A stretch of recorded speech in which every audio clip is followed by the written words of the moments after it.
Just as quickly as Boruto's very first mission as a genin gets started, it comes to a very swift end. At least we got to see Konohamaru make an enemy ninja piss his pants.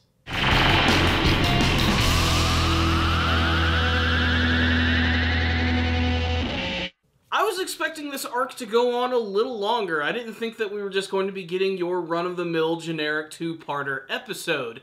But that's what we got here. This story arc wraps up in this episode right here, and thankfully it comes with it a lot of action. And I have to say that Konohamaru, for me personally, was the star of this episode. It's very obvious throughout this entire conflict that he has been holding back a lot of his power, as he basically makes the leader of these rogue ninjas look like a complete and total wuss. And what might be one of the coolest Rasengan scenes of the entire series. It also reminds me of a very epic scene from One Punch Man. But before we get to that, let's talk about the actual premise of this episode, which basically just amounts to Boruto and his team going to save the leader of this village from these two evil ninja. There's only two of them. I was hoping there'd be a bigger organization. That way we might be able to get a meatier filler arc right here. But no, it's just these two guys who are super pissed off over the fact that since the war is over, they can't get any work anymore. They're working as rogue ninja, but that's still not bringing in the bills. So they concoct this crazy plan in order to get the deed from this village, even utilizing one of the villagers there to poison the village chief, take all of the loot, and here we are now. They have the leader of the village, and they're this much closer to getting the deed to it. But before we get into the crazy politics over what it means to actually own a ninja village at the edge of the Green Banks, let's talk about some really cool action, because that's really the best thing about this episode right here. We have these two villains. There is Hidari and Ashimaru. Ashimaru is the big muscle dude who looks like a stereotypical masked ninja with two big swords. Definitely a lot of fun to watch in battle, and he's joined by the leader of the group, Hidari, who is basically the brains of the group. He's not exactly like super powerful, but he has a lot of tricks up his sleeve. And he battles against Konohamaru, which is not even really a battle. He basically ends up trapping Konohamaru in this like living clone that he creates. Basically, Konohamaru punches him, it transforms into like this giant earth clone that looks a lot like him. It's basically like a dummy. But then Konohamaru realizes the best way to break out of this is just to use Rasengan, which he does, which illuminates everything in this blinding, awesome blue light. And then he just gets right up in Hidari's face, and it looks like he hits him point blank right in the face. But actually, he intentionally misses him, and you get to see this destruction behind him of this massive rock face, which has just been completely obliterated. It's such a fantastic scene. Like I said, it reminds me of One Punch Man, a scene where Genos is training with Saitama, and Saitama punches him, but he kind of does the same thing where the attack actually goes behind him, and you just see all of the destruction that was actually caused here. Konohamaru played mercy on this guy.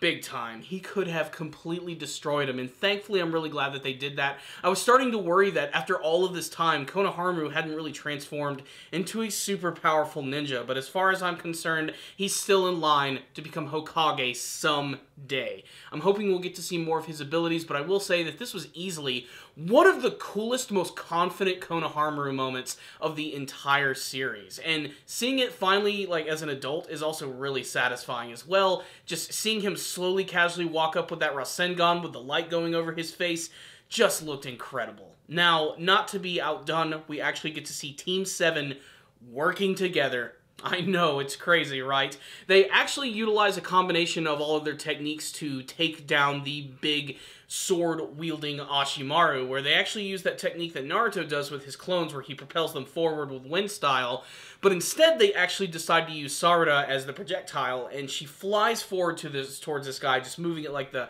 speed of a freaking bullet, like out of a Matrix movie, and right as she's about to be cut in half, she just flips around, hits this guy with one massive super-powered Sakura-style punch, ending him, leaving his body in a crater. The bad guys have been defeated, the leader of the village has been returned, and the day is saved. Not thanks to the Powerpuff Girls, but to some really awesome ninja. So what's the rundown on this episode of Boruto right here?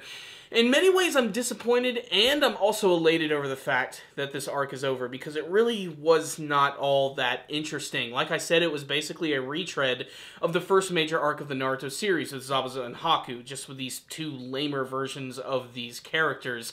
That, and of course, we had to have another excuse for Boruto to have a relationship with another character who's going through very similar things.